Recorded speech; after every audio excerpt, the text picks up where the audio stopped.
ఇప్పుడు నేను మా విల్లా ముందల ఉన్న ఫిష్ పాండ్, కోయి ఫిష్ పాండ్ గురించి ఒక 3 ఇంట్రెస్టింగ్ ఫ్యాక్ట్స్ చెప్దాం అనుకున్నా. అంటే జనరల్గా దీని మీద జాస్ పెట్టాం. ఇది కోయి ఫిష్ ఫ్రమ్ జపాన్. వీళ్ళ బ్రీడర్స్ ఎక్కువ మంది చెన్నైలో ఉంటారు. వాళ్ళు వాటిని స్టెరిలైజ్ చేసి మనకు సప్లై చేస్తారు. అంటే ఏంటి, రెప్లికేట్ అవ్వు. అందుకని చెప్పి నెంబర్ 1 ఏంటంటే they are very costly to purchase. మామూలుగా స్మాల్ సైజ్ ఉన్నప్పుడు 10 నుంచి 15,000 మధ్యలో దొరుకుతాయి. అదే పెద్దగా ఉన్నప్పుడు 40,000 నుంచి 80,000 కూడా వెళ్ళిపోతాయి. ఇప్పుడున్న సైజు మేము తీసుకొచ్చింది ఒక 1/2 feet సైజ్ తీసుకొచ్చాము. అది ఇప్పుడు 1.5 feet అయింది. ఇంకా కొన్నాళ్ళకి ఇంకా 3 feet లెంగ్త్ కూడా అది వెళ్తుంది. అది ఫ్యాక్ట్ నెంబర్ 1. సెకండ్, చాలామంది ఆశ్చర్యపోతారు ఏంటంటే దాని లైఫ్ ఎంత. ఒక 20/15 పాండ్లో పాపం ఎన్నాళ్ళు అట్లా తిరుగుతూనే ఉంటాయి. అది నాకు కూడా అనిపించేది ఇట్ లైఫ్ అంతేనా అని. కానీ షాకింగ్ థింగ్ ఏంటంటే life span is 40 years, average is 40 years.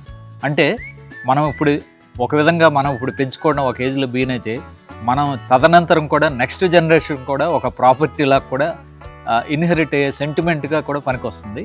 Third, వాటికి స్పెషల్ ఫుడ్ పెల్లెట్స్ లాగా వేస్తాం. అది కూడా ఒక విధంగా అంటే మనీ గురించి ఏదో గొప్పగా చెప్తున్నట్టు కాదు, బట్ దాని వాల్యూ చెప్పడానికి ప్రోటీన్ ఉన్న పెల్లెట్స్ దొరుకుతాయి. అది జనరల్గా anywhere between 600 to 800 rupees per kg మన స్పెషలిస్ట్ ఓన్లీ విల్ సప్లై.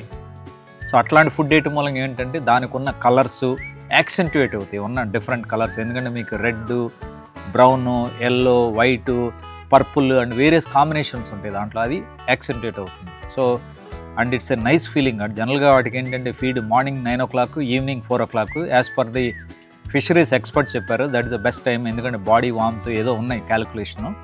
వేసినప్పుడు దాని గురించి నేను కూడా వెయిట్ చేస్తూ ఉంటాను. ఎక్సర్సైజ్ ఇప్పుడు జాగింగ్ అయింది జస్ట్ నౌ, అంతా అయిపోయిన తర్వాత 9 o'clock in the morning or 8:30 we feed them. ఆ ఫీడ్ చేయడానికి వస్తే మీరు ఆశ్చర్యపోతారు. దాని ఇమేజ్ చూస్తే నోరు తెరుచుకుని మన పిల్లలు అన్నం పెట్టు అడుగుతున్నట్టుగా నోళ్ళు తెరుచుకుని అసెంబ్లీ అవుతూ ఉంటాయి. అక్కడ పొరపాటున మనం ఒక అరగంట ముందర అటు తిరుగుతున్నా కానీ అన్నీ మొత్తం వచ్చేస్తాయి. అక్కడ ఒక assembly point, like dinner table ఎట్లా అసెంబ్లీ అవుతామో ఒక పాయింట్ దగ్గర మేము అలవాట్ చేసాం, అన్నీ అక్కడికి వచ్చేస్తాయి. So same thing, once feed వేసిన తర్వాత చాలా ఆనందంగా ఉంటుంది. మనం చూడటానికి కూడా ఈవెన్ అసలు విల్లా విజిట్ చేయడానికి వచ్చిన విజిటర్స్, వాళ్ళ కిడ్స్, వాళ్ళు even eldest people they become like kids when they see, ఓ భలే ఉన్నాయి కదా, భలే తింటున్నాయి కదా, భలే ముద్దుగా ఉన్నాయి కదా, ఇట్లా వేరియస్ ఎక్స్ప్రెషన్స్. ఈ ఎంజాయ్మెంట్ చూసినప్పుడు ఓహో లైఫ్ అంటే ఇది కదా, ఇదొక డైమెన్షన్ అనే ఒక గుడ్ ఫీల్ మాకు కూడా వస్తుంది. రోజు చూస్తూనే ఉంటాం, రోజు అదే ఫీలింగ్ వస్తూ ఉంటుంది. సో ఇది ట్రైల్ వేసిన తర్వాత క్లబ్ హౌస్లో, అలకనంద క్లబ్ హౌస్లో 20 acres మేము చేసే దాంట్లో ఒక koi fish pond with gazebos with pleasure పెడుతున్నాం. దాంట్లో మా ప్లాన్ ఏంటంటే అట్లీస్ట్ 300 fishes. ఇక్కడ జస్ట్ 36 fishes ఉన్నాయి, like a good omen number లాగా.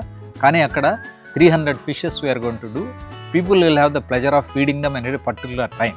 సో ఇదంతా లైఫ్లో ఎవరు విజిట్ చేసినా కానీ అదొక great pleasure to look at a pond having 300 fishes moving. దాంట్లో ఇంకా రేడియం ఫిషెస్ అని ఉంటాయి. ఈవెన్ నైట్ అది వెలుగుతూ ఉంటాయి, చూస్తే వెలుగుతూ ఉంటాయి చీకట్లో అనమాట. సో ఇట్లా నేను చెప్పుకుంటూ వెళ్తే కోయి ఫిష్ గురించి we can go on talking, but I think these are the best aspects I have shared with you. And దీని గురించి ఇంకా డీటెయిల్స్ కావాలంటే you can always research and will get more facts.